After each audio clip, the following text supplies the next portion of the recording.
Hi there, this is Jerry and Marcus speaking on behalf of the junior class facilitators with regards to the school-wide learning outcome rubric discussion that we've had. So let me lead off by saying we began um, our discussions around kind of looking at where we currently are in our current school-wide learning outcome rubric. And one thing that became apparent to us was what we currently rank proficient as in our own rubric. And I'm noticing a lot of words here that kind of make me concerned about what we consider to be proficient according to this rubric. Lacks rigor is apparently a proficient standard at KIH. Lacks full development is a proficient standard. Communication is confusing or lacks clear focus. Little feedback is incorporated. Little synthesis of the sources are used. And then participation is minimal but professional. So as we look at all these different aspects of our school-wide learning outcome rubrics, regardless of which topic your group is focusing on, I certainly think that we need to revisit our existing rubrics, and these discussions are going to be important not just in terms of us becoming a county or countrywide leader in these soft skills, but just in perfecting our own grading scale here at KH as well. You're saying it seems like Absolutely, nicely paraphrased. So we focus specifically on written and oral communication. And we looked at the Talent 2025 report as well as the New Tech Network rubrics. Let me start off by saying that the New Tech Network oral communication rubric really fit well with some of the things requested in the Talent 2025 report, specifically in the areas of presentation skills. So I think there's some things that we're already doing at KH and are indicated in the current oral communication rubric for New Tech Network that are exactly what Talent 2025 and companies in the area are looking for from their graduates, from our graduates.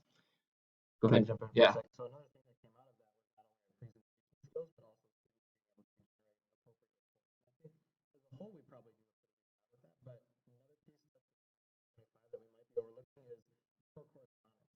So when people are communicating their needs to us or their classmates, I think that's something that we need to be mindful of moving forward. Absolutely, great point. As we continue this discussion, we looked a lot at the written communication rubrics. So we've just talked about the oral communication, but New Tech Network also has written communication rubrics, and they've got it scaffolded 8th, 10th, and 12th grade. And we really dug into those and looked at the pieces that are there. And there's a lot of good things there that we're certainly going to have to continue to discuss as we move forward with this. We wanted to do a screen capture just to share this document with whoever follows us in this topic. These are some of our thoughts and resources that we've come up with in discussing with Rachel and Jeff as well. So the Talent 2025 report focused on problem solving and analytical skills, and a specific quote on page 21, the ability to adapt to change and be flexible in the workplace was cited as the second most important type of skill. And a piece that came out in our conversation was that this might be a critical area for us to consider weaving into our rubrics with the school-wide learning outcomes and the overall school culture. While there might not be an exact concept for this just yet, we wonder if this might be part of an entry document in a project or part of a mid-project reflection or a key component of a final reflection associated with a project or post-test. Another quote that came from that report from Talent 2025 was that the third most important type of ability mentioned was an attitude of continuous improvement and ongoing growth and development. Another point was that ranked fourth was soft skills such as project management, leadership, collaboration, and basic communication skills. And a fourth quote on page 22, new college graduated employees lack communication skills, whether making presentations, writing reports or correspondence, or in general conversation. They suggest that more opportunities for making presentations and business writing and communication classes be woven into undergraduate and graduate curricula. So in summary, these Talent 2025 suggestions are key qualities companies are looking for problem solving and analytical skills, resilience, and just general communication. While we've talked and said that some of these first two might not seem to be directly tied with a communication rubric, we would suggest that the problem solving and resilience is so important that they need to be woven into a communication collaboration rubric in some way. The collaboration piece may provide some opportunities for this. In addition, we have could support and our communication or Maybe be an agency type rubric instead.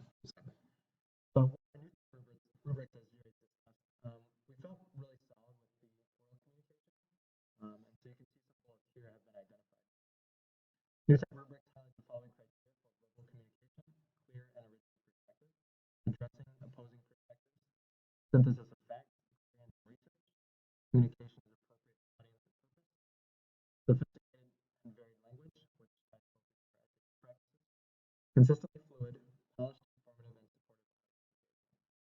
When you type rubrics highlight the following criteria for written communication, you can see through those bullets the areas that we discussed as a grade level. In summary, the new rubrics provide a skeleton of top practices for communication, and conversations surrounded. They're great. They're sound practices.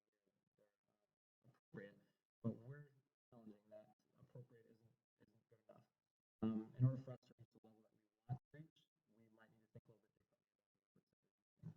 So we like what we have. It's appropriate, but how can we take it to that next level? And that's where we're wondering if we can tie the idea of these rubrics, as well as problem solving skills and what that might look like. And so that pretty much covers this section here as we get down to some other thoughts that have been supported. But really the focus is around that problem solving and resiliency component. Another point that Rachel brought up was sort of this resiliency piece, and she in this line right here mentioned the oral communication rubric is sound, as I mentioned at the beginning of the video, but she also saw an opportunity within this rubric for a connection to Talent 2025. And she said possibly the line adapt to change and be flexible in the workplace presents a connection to the clarity component of the rubric. And she sees a gap in KIH's oral communication practices as them being extended self-generated responses to a project. And so she suggested maybe an incorporation of the International Baccalaureate oral response, which is essentially an opportunity for students to be given a topic, a minimal amount of time to plan for that topic, and then they must speak in an organized fashion on that topic for 8 to 15 minutes, depending on the grade level. And so this could be an opportunity for an incorporation to not only improve problem-solving skills, but build resilience, soft skills, and communication as well. So it's the idea and extend that, like you said, more challenging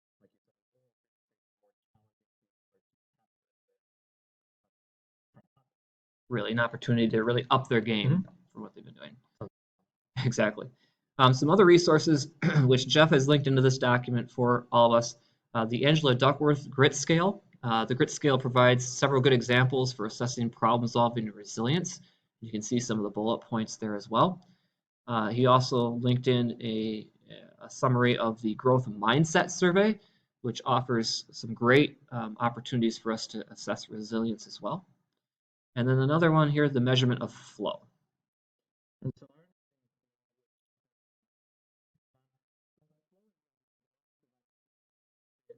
challenging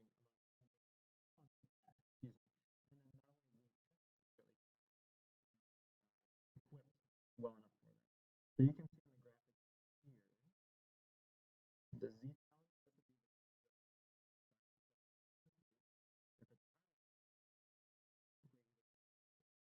depending on their skills, it could be where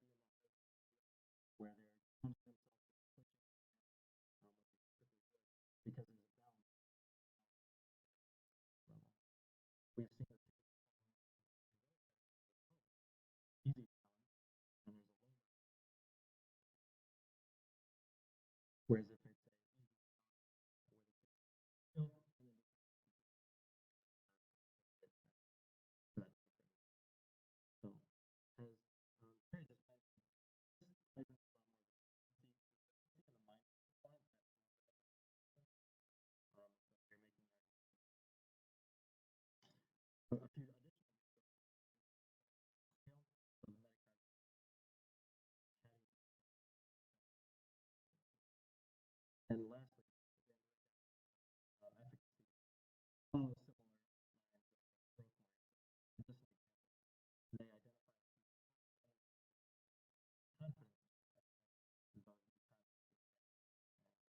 in essence, understanding. So thanks for listening to this video. Sorry it took us a little bit longer than the assigned time, but we had a lot to share with you. As you can see, we've got some work to do, but we have a lot of resources available for us to move forward. So this will be good work as we move forward. Thank you.